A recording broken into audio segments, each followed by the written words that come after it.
தெய்வத்தை சுமக்கும் கருடனிற்கும் தெய்வமே சுமக்கும் சக்கராயுதத்திற்கும் கெட்ட நேரம் வந்தது. கிருஷ்ணர் கருடனை அழைத்து, கருடா, குபேரனின் அழகாபுரி நந்தவனத்தில் சௌகந்தி மலர் உள்ளது, அதனை இங்கு கொண்டு வா என்று கூறினார். இதனை கேட்டதும் இவ்வளவுதானா?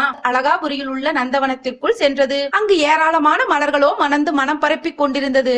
கருடன் அந்த மலர்களை ஒவ்வொன்றாக பறித்துக் கொண்டிருந்த சமயம் அனுமனோ அங்கு வந்து யாரோ மலர்களை கொய்வது கண்டு யார் மலர் பறிப்பது என்று அதற்றலுடன் கருடன் அருகில் வந்தார். கருடனும் அலட்சியமாக, என்னை தெரியவில்லையா உனக்கு? நான் என்ன சாதாரணமான ஆளா? நான் தான் கருடன், பரமாத்மாவின் வாகனம் என்றது. கருடனா?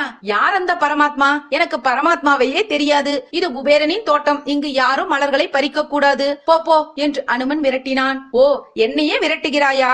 பரமாத்மா தான் இந்த மலர்களை கொண்டு வரச் சொன்னார். அவரின் கட்டளையை நிறைவேற்ற வேண்டியது என் கடமை. பரமாத்மா துவாரகையில் தான் இருக்கிறார் என்றது கருடன். இதோ பார், நீ யாராக இருந்தாலும் கவலை இல்லை, மரியாதையாக வெளியே போ என்று அதட்டினார் அனுமன்.